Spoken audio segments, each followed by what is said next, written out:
알렉산더 대왕이 세계를 정복하던 중에 철학의 도시 아테네에 들렀답니다. 모든 사람들이 찾아와서 경배하고 아부를 떨고 있는데 단 한 사람 디오게네스만은 관심이 없었답니다. 호기심이 생긴 알렉산더가 직접 찾아가서 봤더니 그는 누더기 옷을 입고 머리는 산발한 채 통나무 앞에서 누워 햇볕을 쬐고 있었답니다.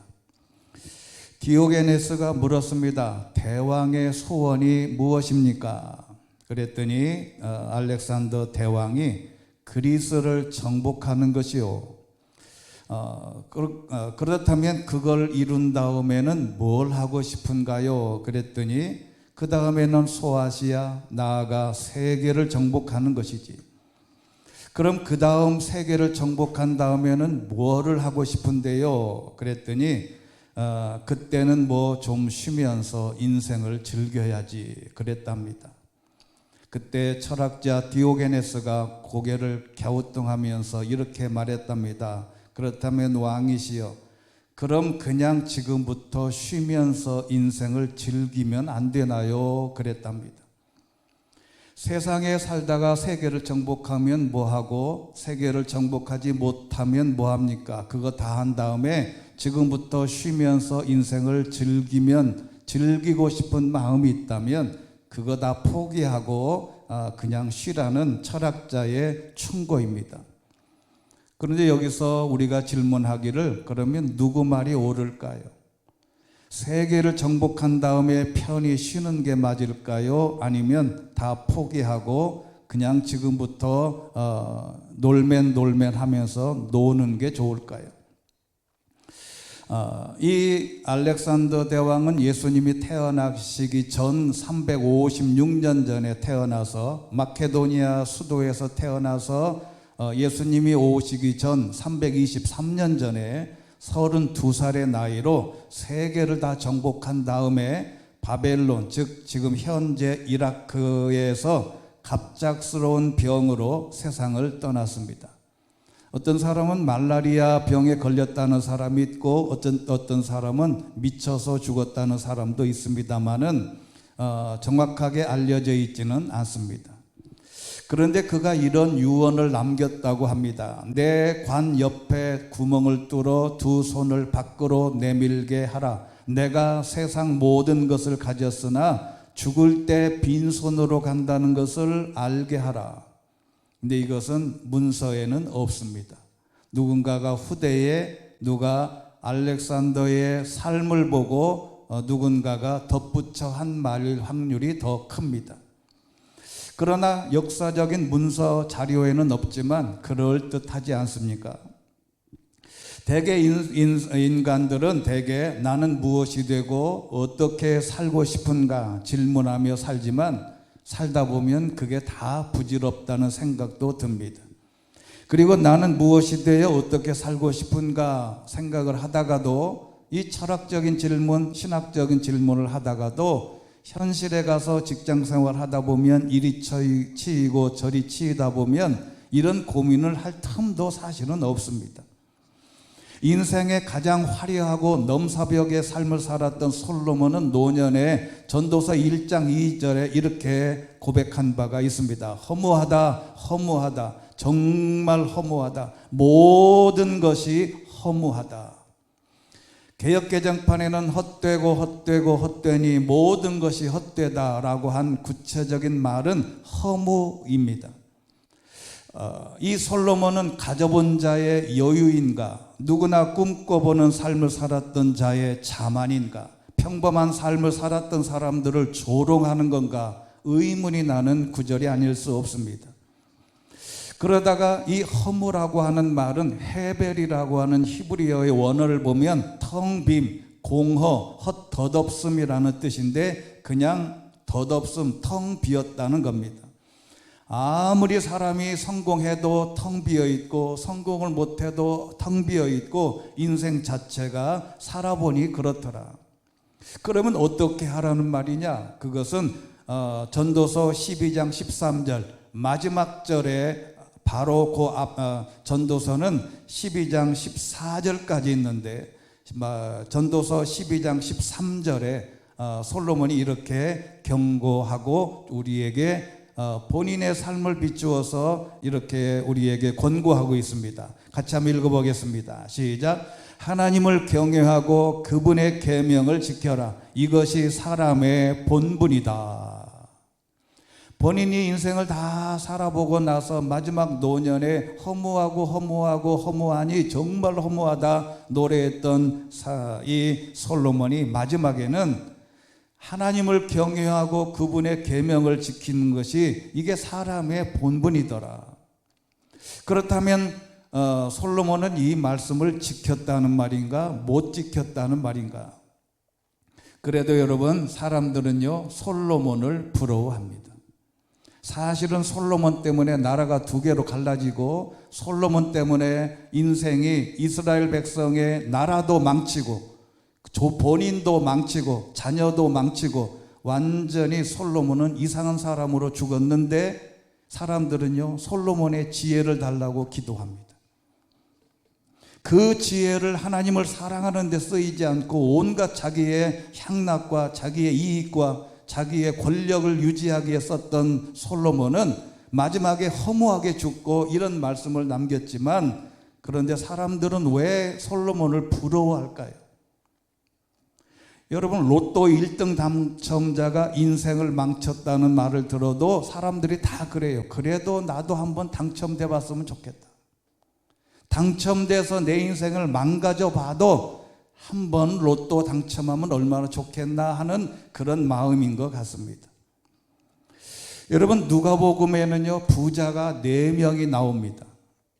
첫 번째는 누가복음 12장 16절에 한 부자가 수확이 잘 되는 땅을 가지고 있었는데 어느 날 농사를 져보니까 너무 농사가 잘 된 거예요. 그래서 거두어 보니까 곡식 쌓을 창고가 부족해요. 그래서 이 사람이 말합니다. 내가 지금 창고를 부수고 다시 창고를 늘려서 지어야 되겠다. 그냥 평범한 부자입니다. 일상의 부자입니다.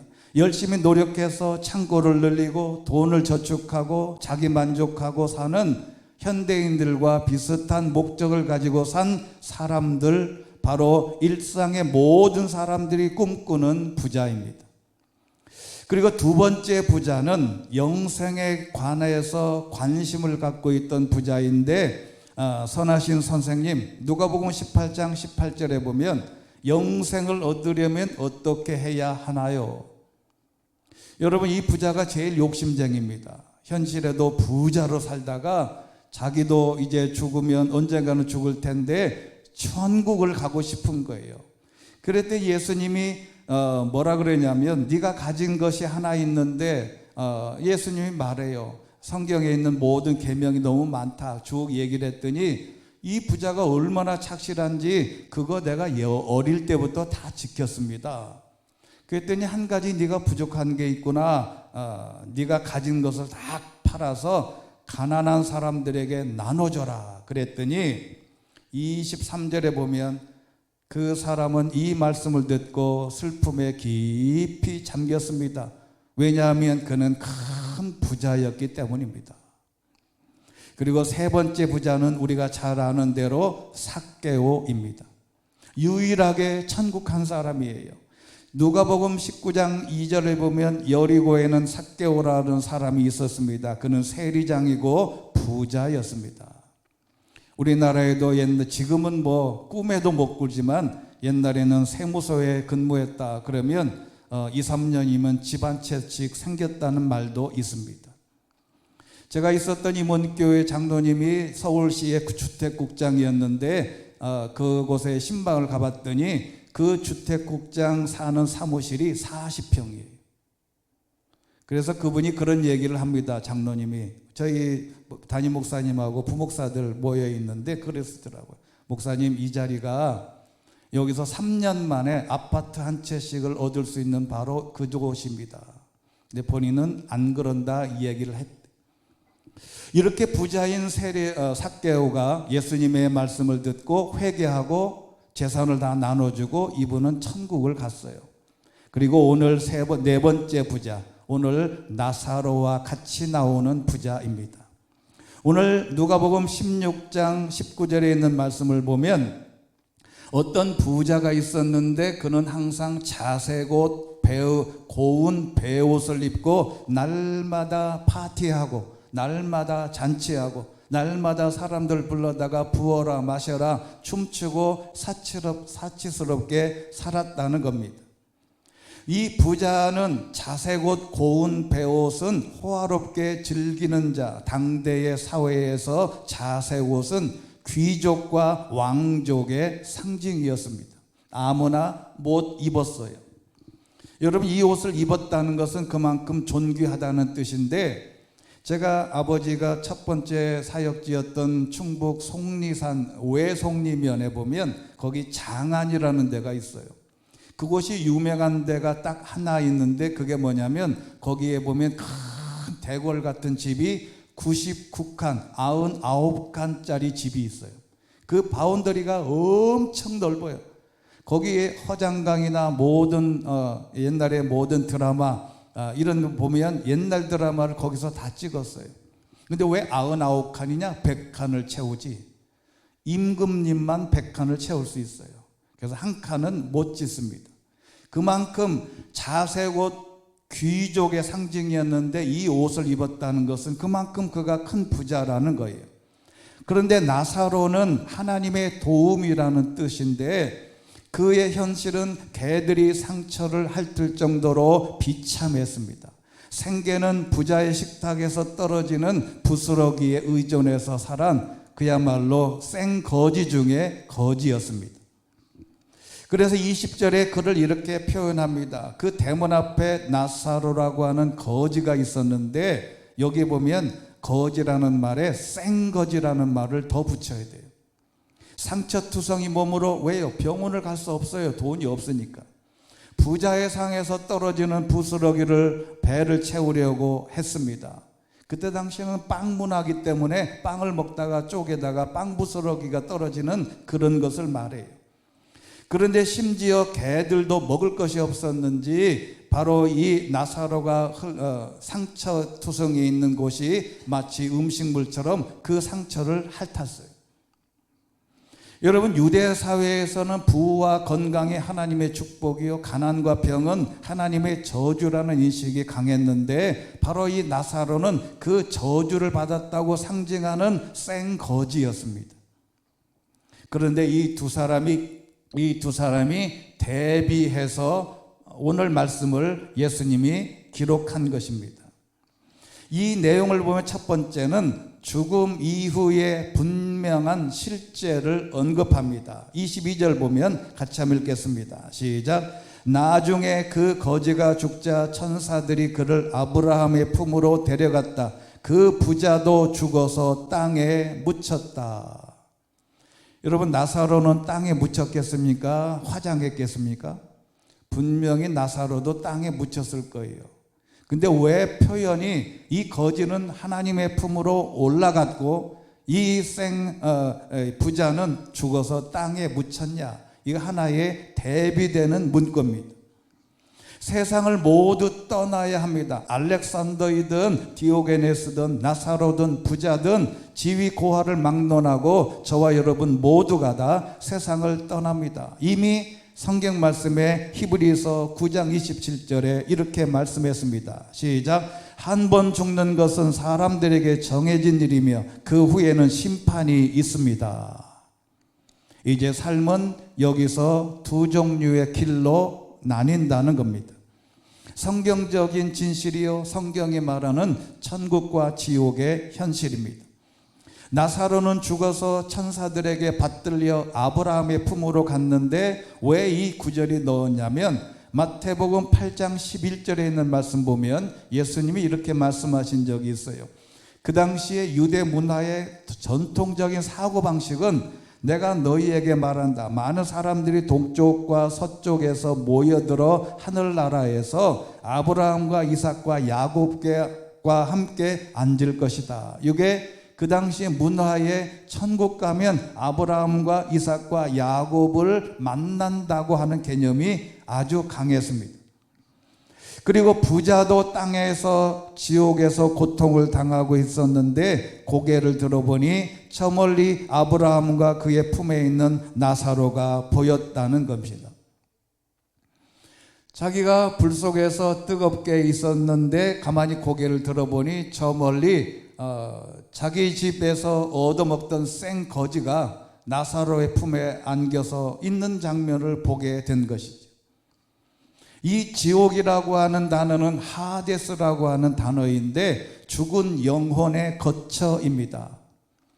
그런데 이 하데스라는 말도 우리가 지옥이나 이런 개념으로 번역하지 않고 신학에서는 그냥 용어로 하데스라고 합니다. 이게 바로 음침한 장소, 또 즉 죽은 영혼의 거처라는 곳입니다. 천국과 지옥은 단순한 개념이 아니라 존재의 분리이며 두 사이에 큰 틈이 있어서 개역개정판에는 구렁이 있어서 26절에 이렇게 표현했어요. 너희와 우리 사이에는 커다란 틈이 있어서 여기서 너희 쪽으로 건너갈 수도 없고 거기서도 우리 쪽으로 건너올 수가 없다. 그리고 두 번째는 천국은 위로 받는 곳이다. 살아온 삶에 대한 치열한 삶의 현장에서 하나님을 믿고 의롭고 정직하게 최선을 다해서 살아온 사람들을 위로해 주는 곳이다. 나사로가 아브라함과 함께 잔치 자리에 있는 친밀함과 위로를 받는 모습을 25절에 이렇게 말씀합니다. 끝에 보면 지금은 그가 여기서 위로를 받고 너는 고통을 받는다. 천국은 위로받는 곳입니다. 요한계시록 마지막에 이렇게 설명한 바가 있습니다. 요한계시록 7장 16절 같이 한번 읽겠습니다. 시작. 그들이 다시는 굶거나 목마르지 않고 해나 그 어떤 열기도 그들을 해치지 못할 것입니다. 보호자 가운데 계신 어린 양이 그들의 목자가 돼 그들을 생명의 샘물로 인도하시고 하나님께서 그들의 눈에서 모든 눈물을 닦아 주실 것입니다. 아멘. 우리가 보통 장례식장에서 많이 들을 수 있는 말씀이에요. 그들의 모든 눈에서 눈물을 닦아주신다. 요한계시록 마지막 장의 21장 4절에도 그들의 눈에서 모든 눈물을 닦아주실 것이며 더 이상 죽음이 없고 다시는 슬픔이나 우는 것이나 아픈 것이 없을 것이다. 이는 처음 것들이 지나갔습니다. 천국은 위로받는 곳, 천국은 단지 좋은 곳이 아니라 하나님의 위로가 있는 곳입니다. 자, 그렇다면 오늘 현재도 위로가 있는 곳이 천국임을 미리 맛볼 수 있는 기회도 있습니다. 세 번째는 지옥은 그래서 고통받는 곳입니다. 여러분 성경에 보면 오늘 말씀에 위로를 받고 너는 고통을 받는다. 위로와 고통은 단어를 두 개로 천국과 지옥을 대비해서 쓴 용어입니다. 천국은 파라칼레오라고 하는 말인데 초청하다, 위로하다, 격려하다, 용기를 주다. 지옥은 오디나오라고 하는 말인데 극도로 아프게 하다. 그런데 천국의 지옥의 특징 중 하나가 언급되어 있는데 그게 24절에 있는 말씀이에요. 거기 가서 보니 너무 갈증이 심해요. 너무 목말라서. 여러분, 우리가 운동하고 나서 힘들고 어려울 때, 극한에 목마를 때 정말 정수기에서 아니면 냉장고에서 시원한 음료를 딱 마실 때 그 느낌은 아마 그게 바로 천국일 것 같습니다. 너무 목마른데 우리가 이게 성경을 보면 아브라함에게 말해서 아브라함 당신이 나에게 좀 손가락 끝에 물 좀 한 방울 떨어뜨려 주세요.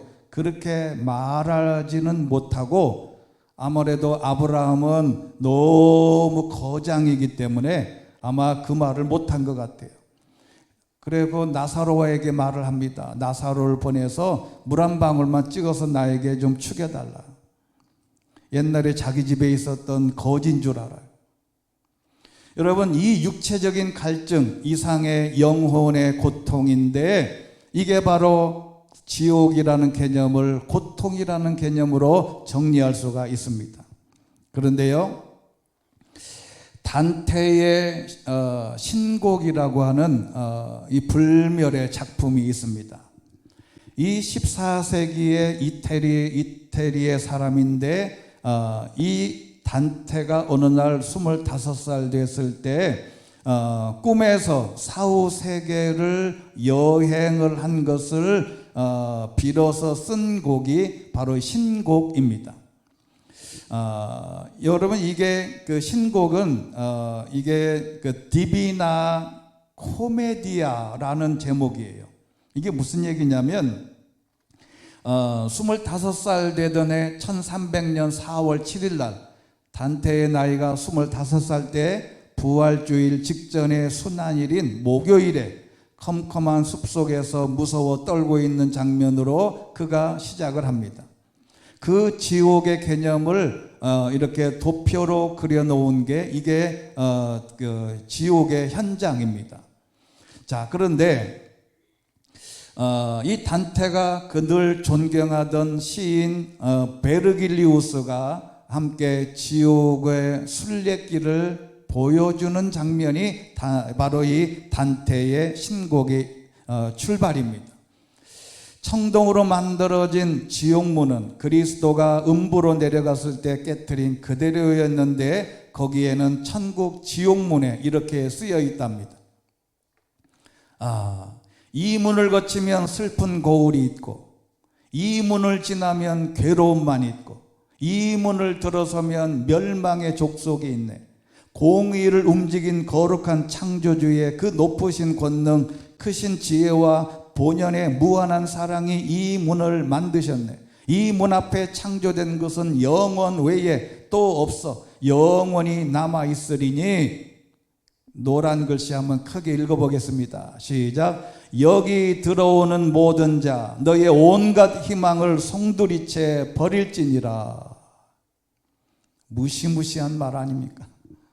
지옥문에 서는 순간 여기 들어오는 모든 사람들 너희는 온갖 희망을 다 송두리째 버려라. 여러분, 오늘도 우리에게 희망이 없다는 것은 지옥이라는 말이에요. 역피라미드 모양으로 된 지옥에는 1구역서부터 9구역까지 있는데 제가 짧게 설명해 보겠습니다. 지옥의 제1구역 가서 보니까 단테가 이렇게 가서 보니까 이렇게 돼 있답니다. 세례받지 않고 피한 사람, 그리고 그리스도를 알지 못한 철학자들이 거기 다 있더래. 플라톤도 있고 소크라테스도 있고 아리스토텔레도 있고. 이 사람들은 지겨운 권태중에 눌려서 소망을 잃고 괴로워하고 있었다. 제2구역에 갔더니 욕정과 방탕에 빠졌던 사람들이 똥물 속에 잠겨서 똥물을 꿀꺽꿀꺽 삼키고 있었다.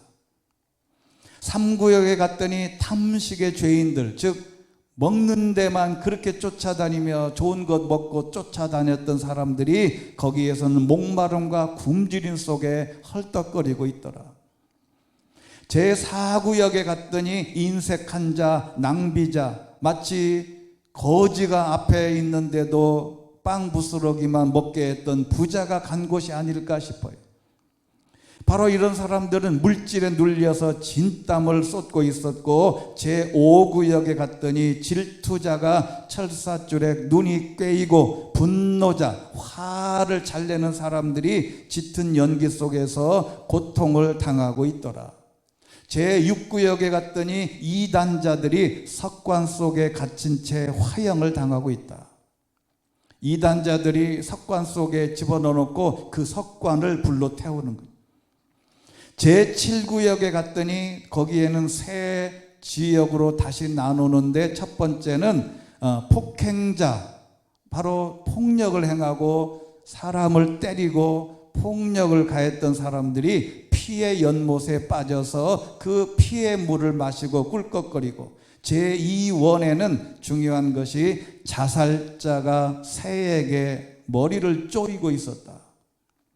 제3원에는 고리대금업자가 불비를 맞고 있었고, 그 다음에 제8구역은 방이 10개로 나누어져 있는데 제1 번째 방에는 여자를 유괴한 포주가 악마에게 쇠사슬 채찍에 맞고 있고, 두 번째 방에는 이간질, 고자질, 거짓 증거한 자들의 혓바닥이 푸죽관 갈고리에 찍혀서 거꾸로 대롱대롱 매달려 있었고, 제3실에는 성전 기물을 함부로 취급한 자들이 바위 틈에 거꾸로 매달려 인두로 발을 누군가가 지지고 있었대요. 제4실에는 요술장이들, 마술하는 사람들이 머리를 숙이고 뒤로 달리는 벌을 받고 있었다. 제5 번째 방으로 갔더니 뇌물, 술의 공금 횡령자들이 끓는 콜타르 속에 던져져 있었고, 6 번째 방에는 위선자들이 큰 납덩이가 달린 모자를 쓰고 힘겹게 제7 번째 방에는 도둑들이 독사에 물리고 있었고, 8 번째 방에는 모략 중상자들이 불길에 쌓여 있고, 9 번째 방에는 전쟁 도발자들이 악마에게 칼로 찔리고 있었다. 전쟁을 일으킨 사람들, 히틀러나 세상에 많은 존재하는 전쟁 때문에 나라를 어렵게 하고 많은 사람들을 죽게 한 사람들, 그리고 10 번째 방에는 사기꾼들이 문둥병에 걸려 신음하고 있더라. 자, 그리고 다시 깊은 우물을 지나 맨 마지막 지옥 중에 지옥, 탑 오브 탑, 가장 악랄하고 가장 말하자면 고통스러운 지옥의 가장 밑바닥에는 누가 가 있을까? 이런 누가 가 있을 것 같아요? 단테가 본 거는 제8구역에는 배신자들이 갇혀 있더라. 배신자 하면 누구예요? 예수님을 팔아먹은 가룟 유다, 브루투스와 카시우스가 마왕 루치펠로의 입에 물려서 잘근잘근 씹히고 있었다. 이렇게 묘사한 바가 있습니다. 천국의 지옥을 가장 현실감 있게 표현한 것은 예수님이 이렇게 말씀하셨습니다. 마가복음 9장 48절 시작. 지옥은 벌레도 죽지 않고 불도 꺼지지 않는 곳이다. 구더기도 죽지 않고. 그런데 이런 사실을 이제 부자는 천국에 가서, 지옥에 가서 깨달은 거예요.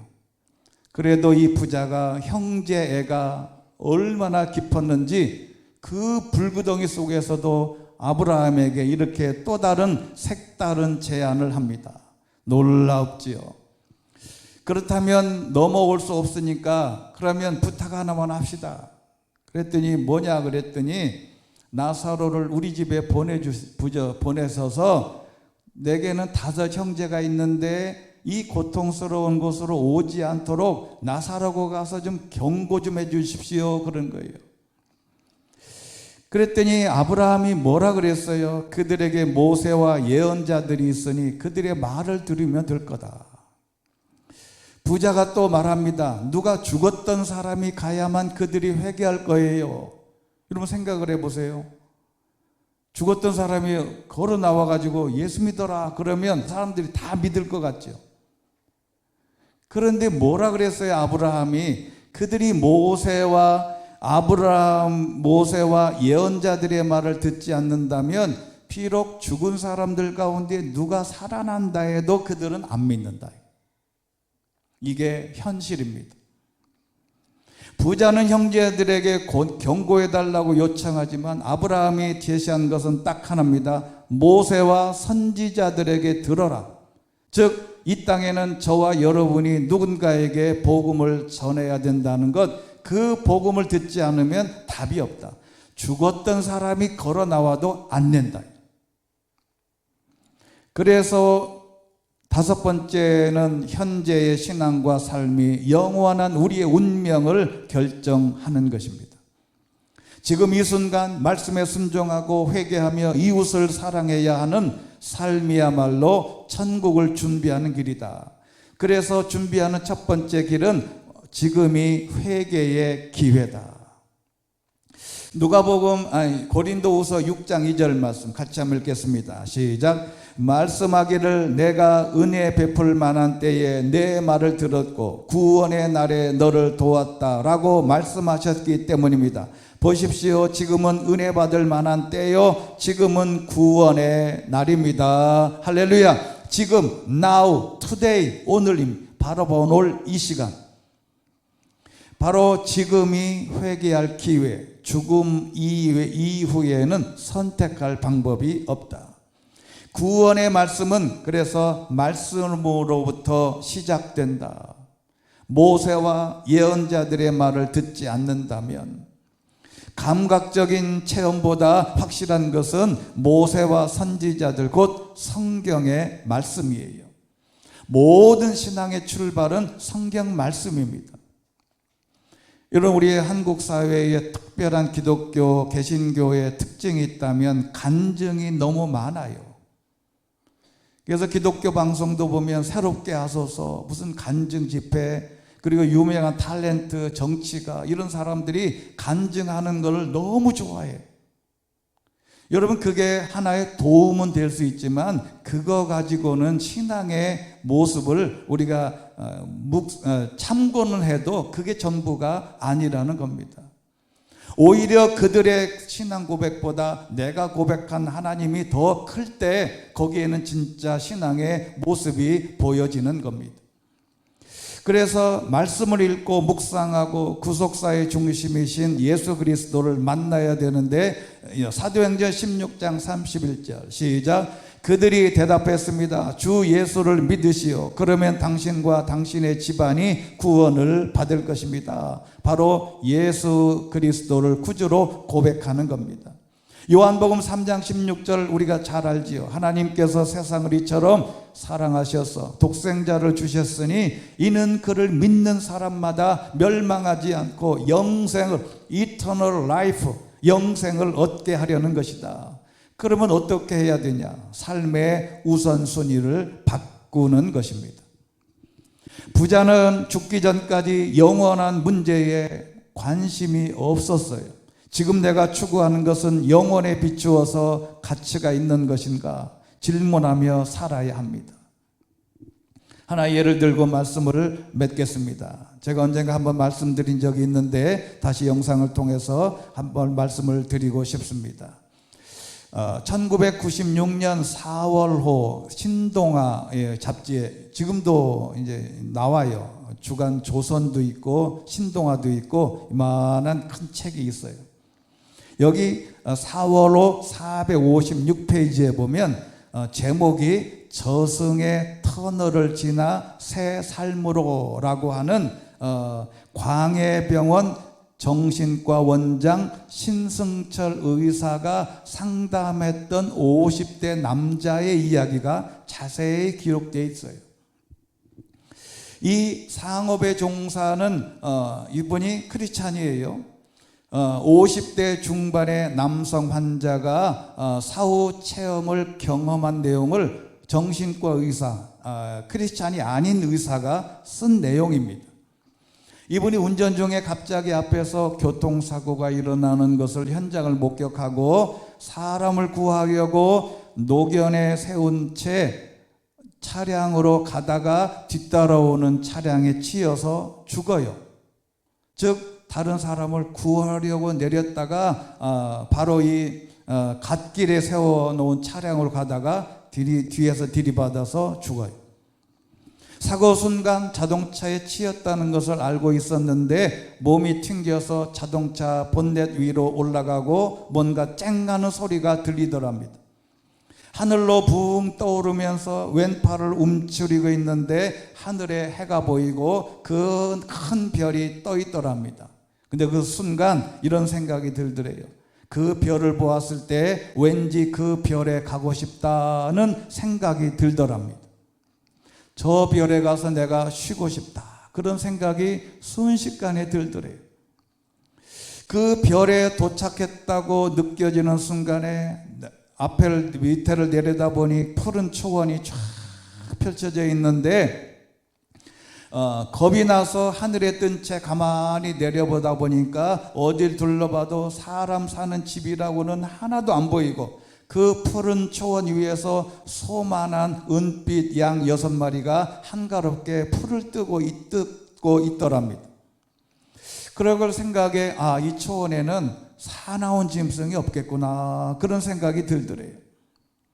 정말 평화로운 곳이라서 내려가도 괜찮겠구나 하는 생각이 드는 순간에 그 옆에 갑자기 아버지가 떡 서 있더래. 그랬더니 아버지가 이렇게 말합니다. 막내, 내가 왔구나. 그런데 내가 여기는 왜 왔냐?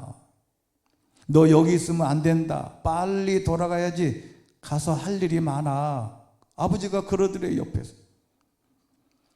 그러더니 이것저것 묻고 있는데 이분이 너무 궁금해서 가기 전에 아버지가 그러더래요. 여기 한번 구경이나 하고 가라, 그러더래. 그러더니 갑자기 커튼이 확 열리더니 이때까지 평화롭고 고즈넉했던 초원 풍경은 한꺼번에 사라지고 세찬 눈보라가 치는 가운데 바들바들 떨고 있는 헐벗고 야윈 사람들이 쫙 보이더래. 그곳에는 큰 건물도 있고 사람들이 아주 많은데 어떤 사람은 팔다리가 꺾인 채 고통스러워하고 어떤 사람은 벌거벗은 채로 눈 위를 굴러다니고 있었답니다.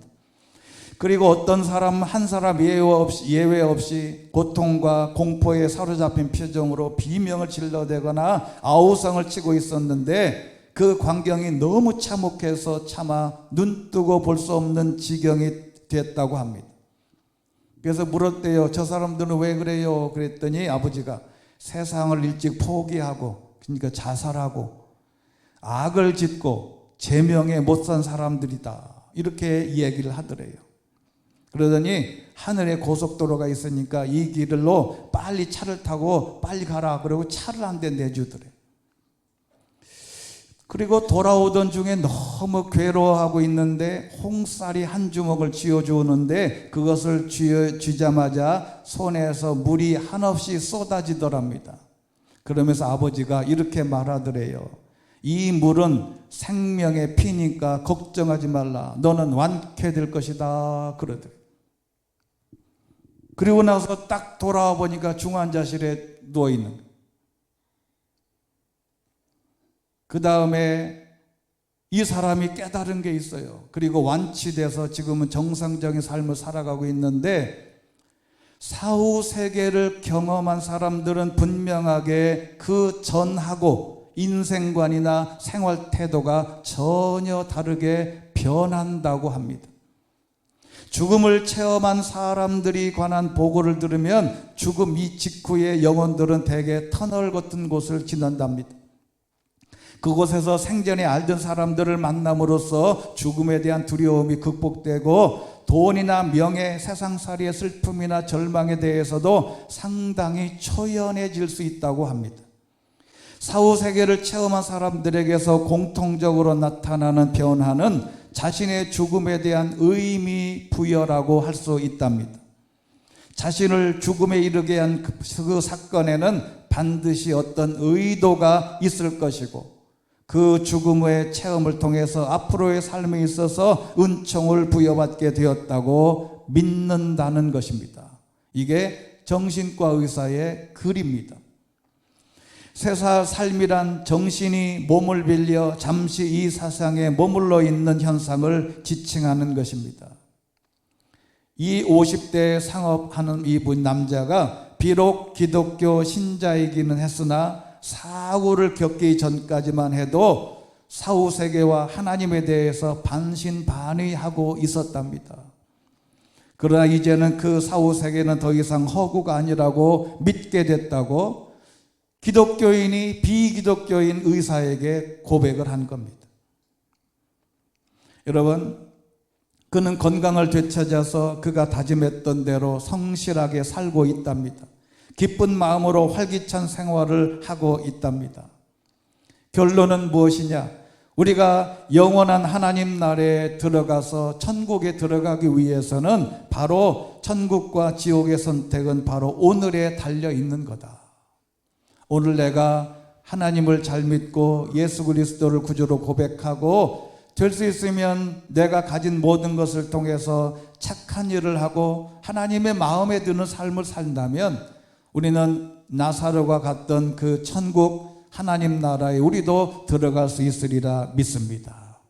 여러분, 우리가 이 시대를 살아가는 오늘 이 생명이 붙어 있는 날, 오늘 하나님의 말씀에 순종해서 언젠가 이 세상을 떠나는 날 하나님 나라의 천국에 들어갈 수 있는 우리 복된 사랑하는 성도들 될 수 있게 되기를 주의 이름으로 축원합니다. 은혜가 풍성하신 하나님 아버지, 나사로와 부자의 비교를 통하여 천국과 지옥에 대한 개념을 하나님의 말씀을 통해서 확인했나이다. 우리도 나사로처럼 험악한 인생을 살 수 있어도 영원한 하나님 나라에 들어갈 수 있다는 소망을 가지고 오늘도 하나님을 잘 믿고 하나님이 우리에게 말씀하신 계명을 잘 지키고 예수 그리스도를 구주로 고백하여 영생에 동참하는 성숙한 행복한 그리고 하나님의 백성들이 될 수 있도록 축복하여 주시옵소서. 예수 그리스도 이름으로 기도드리옵나이다. 아멘.